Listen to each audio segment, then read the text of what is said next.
Muito boa noite, você que acompanha a programação da Canção Nova no Brasil, em tantas partes do mundo.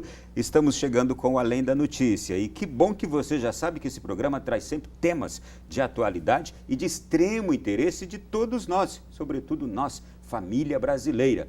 Eu quero começar já o programa de hoje também com um ato de solidariedade a toda a Diocese de Janaúba, em Minas Gerais, mas particularmente à própria cidade de Janaúba, 70 mil habitantes, que hoje chocou-se com uma tragédia que foi um vigilante de uma creche ter ateado fogo em crianças, professores, e já são algumas crianças mortas, também uma das professoras, e a gente se une agora ao sofrimento dessa cidade de Janaúba e também nos impressionamos com os atos de solidariedade do povo de Janaúba que foi para os hospitais para tentar ajudar de alguma forma, para acolher os familiares em desespero, uma vez que dezenas de crianças estão machucadas, algumas seguindo para cidades vizinhas como Montes Claros, outras indo de helicóptero para Belo Horizonte para serem tratadas, e pedimos a Deus que as vidas que estão agora em sofrimento dessas crianças e talvez de algum outro adulto ainda,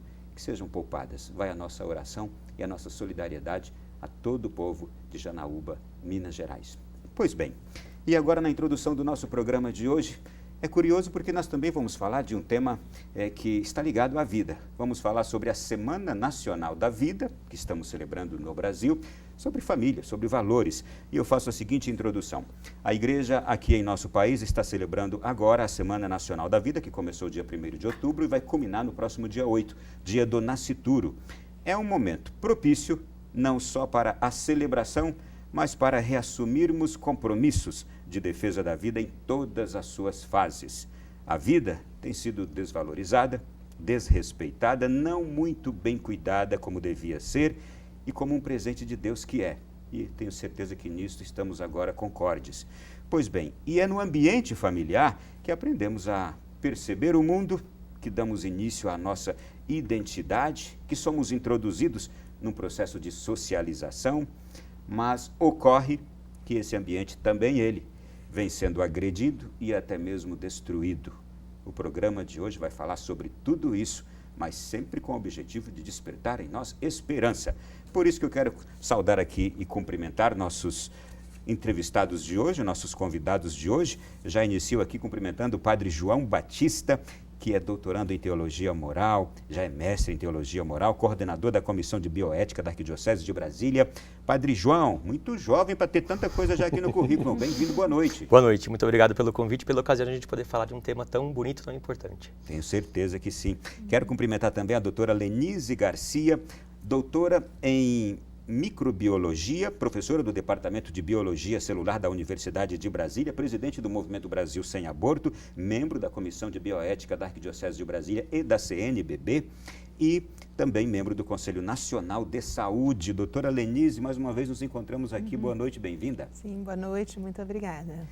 E estamos aqui para falar da Semana Nacional da Vida. Deixe que os senhores façam a introdução a esse tema. Padre João, por favor. Muito bem, essa semana nós, junto com a CNBB, junto com a Pastoral Nacional da Família, nós temos desenvolvido esse trabalho, oferecendo às paróquias toda uma programação que nós chamamos de A Hora da Vida.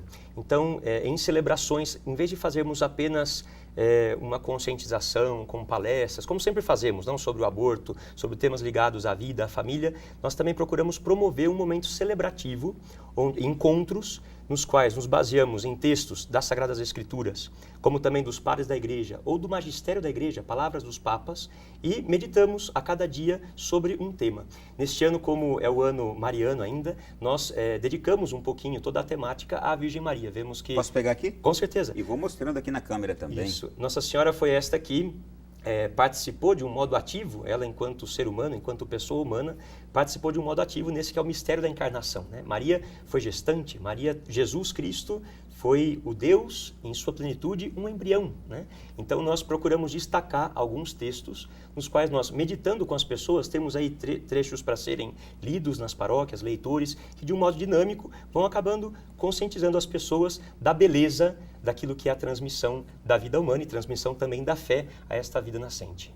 Muito bem, está aqui, olha, o senhor também pode apresentar para quem quiser. Isso. Doutora Lenise, e falar de vida é de uma amplitude tão grande, né? Exatamente, porque a vida é desde a concepção até a morte natural, né? Então, realmente são muitos os aspectos a serem tocados, né? É muito importante nessa Semana da Vida exatamente a oração de todos, né? Como falava aqui o padre, esse Hora da Vida feito como uma celebração, né? Para que as pessoas rezem nas paróquias ou mesmo nas casas, né? Reunindo pessoas, e para fazer esse momento de celebração, para refletir, para rezar por essa intenção e também se informar um pouco mais, né, sobre tudo que vem acontecendo aí no nosso país em torno dessa temática da vida, né, principalmente da vida intrauterina, né, os nossos bebezinhos ainda em gestação, e o final da vida é outra parte muito ameaçada, né, o cuidado com os idosos, com os doentes terminais. Também isso é tocado nessa semana. Agora há pouco eu disse que a gente vai combinar a Semana Nacional da Vida no dia 8 com o dia do nascituro. Aliás, um termo que há poucos anos surgiu para nós com muito mais força, aqui mesmo em Brasília, e que agora está sendo muito mais abraçado e defendido como uma grande proposta de que o nascituro ele tenha todo o direito, ele tenha a preservação, a proteção que merece ter. E, sobretudo, isso quando a gente fala de questões ou de tentativas de permissão ou abertura maior para uma permissão de aborto, né, doutora Lenise? Exatamente, né? E muitas vezes se coloca como se o dia do nascituro ou essa defesa do nascituro, por exemplo, com o Estatuto do Nascituro, que tramita na Câmara dos Deputados, como se fosse algo contra o direito da mulher, né? E, na verdade, a gente só consegue defender os direitos do nascituro defendendo os direitos da gestante, né? E é exatamente isso que se procura fazer, tanto do ponto de vista legislativo como do ponto de vista prático, né? A gestante, tendo os seus direitos garantidos, também os direitos do seu filho estarão garantidos, né? Evidentemente, não é um direito dela matar o seu filho, né? É isso que precisa ser compreendido, né? Mas que muitas vezes, inclusive, o que a gente percebe é que o aborto não acontece por vontade da mulher. Ela própria é pressionada, né, a realizar o aborto, porque a maternidade é algo muito forte. Doutora Lenise, e esse debate é tão difícil de ser feito hoje, porque existem grupos que se fecham, primeiro de tudo, ao diálogo. Porque quando se dialoga, é quase que impossível que a razão não detecte onde está ali a mínima verdade razoável, não é? Mas o que a gente percebe nesses anos todos de embate aqui, sobretudo no Congresso Nacional, quando se fala, e Supremo também, quando se fala de aborto, não é uma abertura ao diálogo, mas é uma porta que se fecha porque se quer, de alguma forma, à força, se legalizar o aborto no Brasil. E, Padre João, a Semana da Vida da CNBB, ela tem esse propósito também de diálogo, propor um diálogo maior? Com certeza. Uma das coisas que é uma vantagem de fazermos uma semana assim é que, além de nos colocarmos perante esse desafio de uma defesa da vida, de podermos ver que, a nível de legislação, a nível de sociedade, há toda uma mentalidade que, como São João Paulo II chamava, que manifesta uma cultura da morte. Qual que é o nosso papel como igreja diante dessa realidade? Seria apenas estarmos na defensiva, porque a defesa da vida é muito importante. Mas junto com essa defesa da vida, a gente procura promover a vida. Ou seja, para que haja uma promoção da vida, o ideal é que nós possamos ver a vida, ajudar as pessoas, justamente desde o ponto de vista da fé, né, ajudados por todo o embasamento científico que nos mostra como se desenvolve o embrião, o feto, o bebê, né, mas junto com essa dimensão científica, inserirmos toda aquela que é a temática da fé. Então, a Semana da Vida nos ajuda a nos colocarmos diante do mistério da vida humana. Os documentos da igreja, eles sempre se baseiam nisso, né? Nós estamos contemplando um mistério. A vida humana ela é um dom de Deus, ou seja, que Deus tem pensado em mim desde antes da criação, como vai falar São Paulo aos Efésios. E a gente poder pensar nisso e valorizar toda essa riqueza da experiência familiar, de ser gestante, de entrar no mistério da maternidade, da paternidade. Por exemplo, uma das propostas dessa hora da vida é que no dia do nascituro, ao fim da celebração da Santa Missa, no domingo, se faça a bênção da gestante, né? Um modo de a gente poder valorizar. São João Paulo II dizia isso, que diante de uma mulher que está grávida, nós todos deveríamos fazer uma reverência, como um gesto de respeito ao santuário da vida, que é a mulher naquele momento, né? Ele tem frases muito bonitas como essa que diz que nós todos temos um anjo da guarda. Nós celebramos esses dias os santos anjos da guarda. Ele dizia uma vez para um encontro familiar: pois a mulher, quando está grávida, ela tem 2 anjos da guarda, o dela e o do seu filhinho que está no ventre. Então, a partir mesmo da própria Sagrada Escritura, vendo a imagem da Virgem Maria, né, o tema da Hora da Vida é este: bendito é o fruto do teu ventre. Então, como é bonito poder imaginar, né, que ali, por exemplo, na ocasião da visitação, né, quando a Virgem Maria vai visitar a sua prima Isabel, ali há um encontro de 4 pessoas. E os evangelhos narram isso. Narram não apenas a saudação que faz a Virgem Maria à sua prima Isabel e a exclamação, a resposta de Isabel que fala: bendito é o fruto do teu ventre.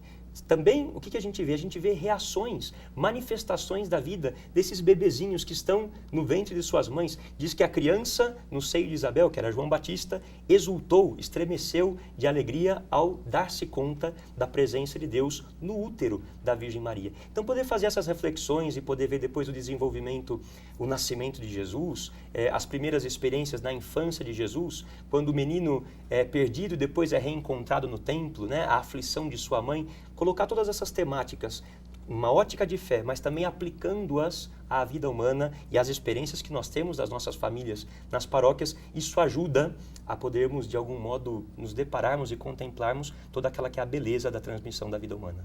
Quando o senhor fala dessa beleza toda e a gente, de fato, também se deixa envolver por ela, a gente fica pensando, como imaginar que há alguém que não se encanta com isso, com esse mistério da vida que já está ali no ventre materno. Doutora, a senhora tem já alguns anos que está nessa trajetória de defesa da vida, assim como aqueles que tentam promover o aborto no Brasil e outras formas de morte também, lamentavelmente, já estão também nessa luta há um bom tempo. Como é que a senhora analisa o trabalho desses dois lados? Porque eu, desde a década de 90, quando me dei conta por gente, que vejo esse embate no Congresso Nacional, aqui no Brasil, de tentativas de legalização do aborto. Os dois lados foram se preparando cada vez melhor para esse embate. Como é que a senhora poderia nos contextualizar historicamente dessa luta que vem sendo travada? Bem, eu acho que, por um lado, é importante nós termos consciência que esses grupos que trabalham pelo aborto, eles são muito fortemente influenciados financeiramente, né, e ideologicamente por grupos de fora, né, do exterior, tá certo? Então, há muitos interesses em jogo que não são o interesse que é o que chega para a sociedade, né? É o interesse financeiro das próprias clínicas de aborto internacionais, né? Temos aí pessoas que lucram muito com isso e que querem colocar isso por uma questão pura e simplesmente financeira, né? Temos também a questão de uma mentalidade antinatalista, né? Que acha que tem gente demais no mundo, né? E que não reflete que, na verdade, o que precisa ser mudado é a nossa relação com a natureza, né? Que cabe muita gente nesse mundo se nós não superexplorarmos, né, a natureza. Então, o problema todo, né, que pode ser colocado aí, certamente há lugares em que o problema acontece, mas não é por excesso de gente, né? É por excesso de exploração, né, da natureza e inclusive de exploração do outro, né? Então, há todos esses interesses que estão por trás financiando as pessoas que querem liberar o aborto. Com essa resposta da senhora, a senhora já está dando uma resposta também, e aqui eu digo, para um argumento que tem sido muito difundido na mídia brasileira de que é porque o aborto é um problema de saúde pública, porque são casos que ocorrem hoje em demasia no Brasil e se tornou um problema de saúde pública, primeiro argumento, que se usa hoje muito na mídia.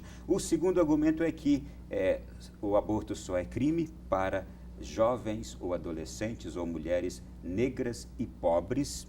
Então, com isso, a senhora também já está dando a resposta. Não é exatamente isso? Não, não é isso, certamente não é isso, né? Nós temos o aborto em todas as classes sociais, né? E a verdade é que dizer que só a pobre é que não vai ter aquele aborto acontecendo. Quer dizer, é verdade também, né, que nós temos muito aborto clandestino, né? Mas a grande problemática aí é exatamente a falta da punição que a lei coloca, quer dizer, a impunidade que nós vemos em tantos âmbitos aqui, acontece também aí, né? Eu costumo dizer, se a grávida descobre onde que está a clínica clandestina, por que a polícia não descobre? Né? Então, evidentemente, aí há muita corrupção, né? Há muita corrupção, e eu espero, e aliás tem até acontecido, tem aumentado o número de clínicas de aborto clandestinas que são...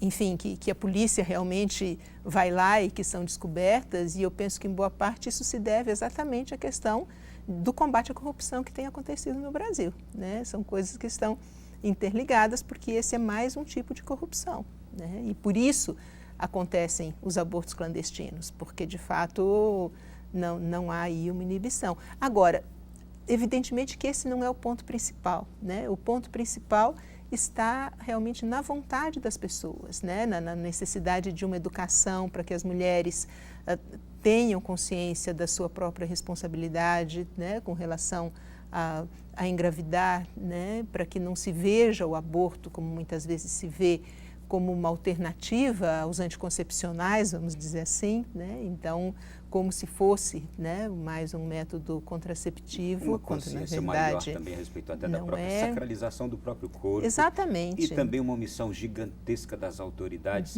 em favorecer um melhor entendimento do conceito familiar, do conceito da pessoa, da mulher e do ser humano como um todo. Exatamente. Se tivéssemos propagandas na mídia da beleza do ser humano, da beleza da mulher, da criança e da própria família, isso a gente não tem, lamentavelmente. E se tivesse, com essa omissão também do Estado, é que se favorece essa ignorância toda. Exatamente. Eu penso que é um trabalho fundamentalmente educativo, né? E particularmente voltado para os nossos adolescentes, para os nossos jovens, né? Felizmente há bons trabalhos também sendo desenvolvidos, a própria igreja tem uma participação muito grande nisso, as famílias é muito importante, né? Que tratem disso, quer dizer, educação para o amor é algo que tem que acontecer antes de mais nada dentro da própria família. Ai de nós se não fossem as igrejas, não é? Sim. Vamos fazer assim, a gente vai continuar falando desse assunto também. E, Padre João Batista, daqui a pouco eu quero que a gente entre mais ainda nesse subsídio aqui da hora da vida, porque tem muitos aspectos nele aqui que eu gostaria de destacar, como, por exemplo, os temas propostos, a vida humana, dom para a família e a sociedade, ideologia de gênero, tem mais aqui, a via política, caminho para promover a defesa da vida, os cristãos e o compromisso com a vida. Daqui a pouquinho a gente vai falar sobre tudo isso no próximo bloco e vamos trazer novidades também.